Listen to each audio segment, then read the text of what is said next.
Muy buenas, soy Magister X y esto es Recordando los 90.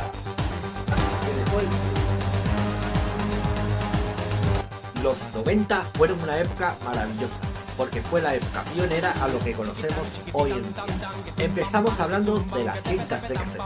Las cintas de cassette llegaron en 1962 por la compañía Philips, y con ellas podíamos reproducir y grabar todo lo que quisiéramos.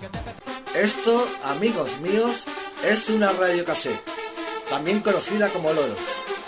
Servía para escuchar las cintas de cassette y daba mucha caña. Los 90 fueron su época, tanto que podías escucharlas hasta en el coche. Esto, amigos míos, es un Walkman, pesaba un poquito y podías llevarte la música contigo donde quisieras. La única pega que yo le encuentro es que cuando se iba quedando sin pilas era como escuchar al demonio.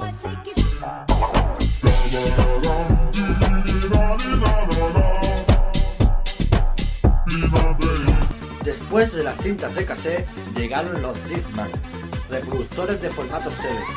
La música se escuchaba mucho mejor, pero también tenía sus pros y sus contras.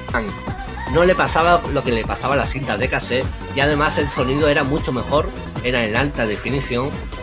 Lo que sí pasaba es que los CDs a menudo se podían rayar, y entonces sí le pasaba que se quedaba un poco como esto. A principios de los 90 estalló la guerra de las videoconsolas.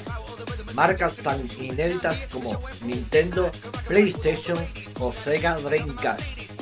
Pero la que consiguió mantenerse en el podio en la guerra de las videoconsolas fue nada más y nada menos que la PlayStation 1, tanto por el catálogo tan extenso que tenía como la calidad de los gráficos de los videojuegos para esa época.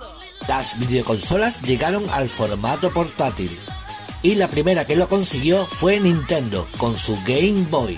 Antes en los teléfonos no eran táctiles ni tampoco teníamos agenda de contactos, teníamos una libretita donde los apuntábamos, pero lo que sí teníamos era juegos como el juego de la serpiente, que se hizo muy famoso en los 90. Antes no teníamos el Amazon, el Netflix, el HBO o cualquier otra plataforma de este tipo.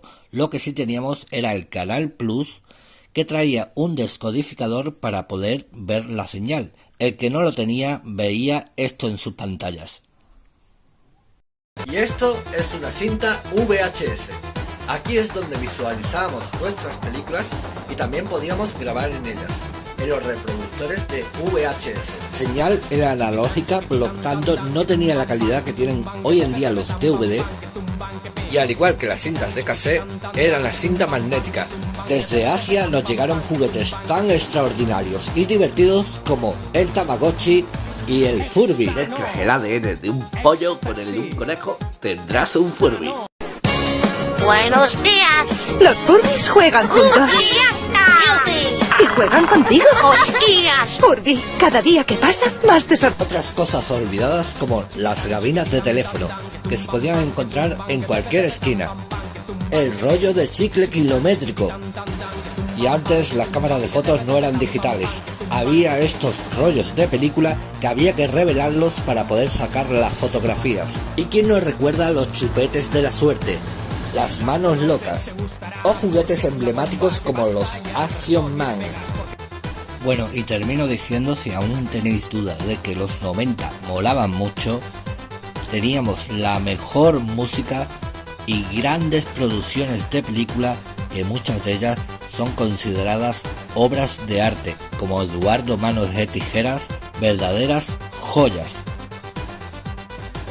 Bueno, espero que te haya gustado muchísimo el vídeo. Si es así, dale a me gusta y no olvides suscribirte para no perderte ningún contenido. Soy Magister X, nos vemos en el próximo vídeo.